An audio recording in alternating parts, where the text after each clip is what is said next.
પાલનપુર તાલુકાના રાણાવાસ ગામે આ કોઈ તળાવના પાણી નથી. આ ખેડૂતોના ખેતરોમાં તળમાંથી બહાર આવેલા પાણી છે. આ પાણી વરસાદી પાણી નથી, પરંતુ ડેમ ભરાતા તેના પાણી તળમાંથી ઉપર આવી રહ્યા છે, જે પાણી ખેડૂતોના ખેતરમાં ભરાયા છે. પાલનપુર તાલુકામાં આમ તો સિંચાઈના પાણી માટે ઘણા ગામડાઓમાં ખેડૂતો વલખા મારી રહ્યા છે. મોટાભાગના ખેડૂતોના ખેતરોમાં સિંચાઈ માટે પાણી નથી, તો બીજી તરફ પાલનપુર તાલુકાના રાણાવાસ ગામે તળમાંથી આવતા પાણીને લઈને ખેડૂતો પરેશાન છે. પાલનપુર તાલુકાના રાણાવાસ ગામ નજીક નાતીવાડા ડેમ આવેલો છે, જે ડેમમાં ચોમાસાની સિઝનમાં છલોછલ ભરાયો છે અને તેના કારણે જમીનમાંથી પાણી ફૂટી રહ્યું છે. ડેમની નજીકમાં આવેલા રાણાવાસ ગામના ખેડૂતોના ખેતરોમાં ડેમ ભરાય ત્યારે પાણી ફૂટતું હોય છે.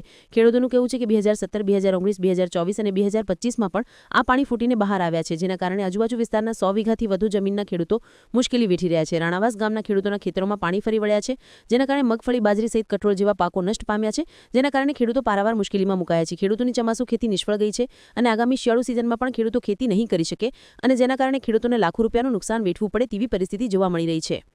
ખેતરો સાહેબ આમાં કેવું છે કે દાંતીવાડા ડેમને જે 602 સપાટી થઈ જાય એટલે અમારા ખેતરમાં પાણી ફરી વળે છે. બરોબર, બધું વાવેતર કર્યું, બધું નિષ્ફળ ગયું. મગફળી જે કઠોળ જો જે શિયાળુ પાક રાયડા કર્યા હતા એ નિષ્ફળ ગયું. બધું 64 એકરમાં બધું નિષ્ફળ ગયું. 8 થી 10 લાખ રૂપિયા નુકસાન અમારું થયું. એટલે સરકારની નમ્ર વિનંતી છે કે અમને વળતર ઝડપી આપે. કેટલું નુકસાન હશે? નુકસાન 8 થી 10 લાખ રૂપિયા નુકસાન કરું. વાવેતરમાં આપણે મગફળી હતું, કઠોળ હતું, પછી શિયાળુ પાક આપણે રાયડો હતો.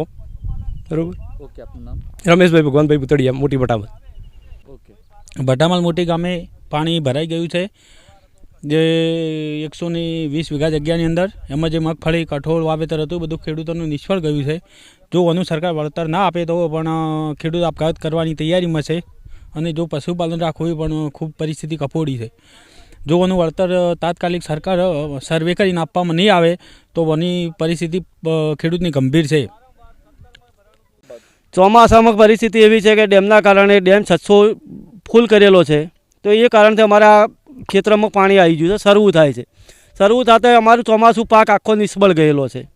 નિષ્ફળમાં એવું છે કે અમે કઠોળ વાવેલું હતું, મગફળી હતી અને ગવાર હતો, તો 3 પાક નિષ્ફળ ગયા છે. બિલકુલ હાલ અમને કોઈ મળે એમ નથી. હવે હોમે એવું છે કે શિયાળુ વાવેતર અમારે પણ કોઈ બિલકુલ થાય એમ નથી.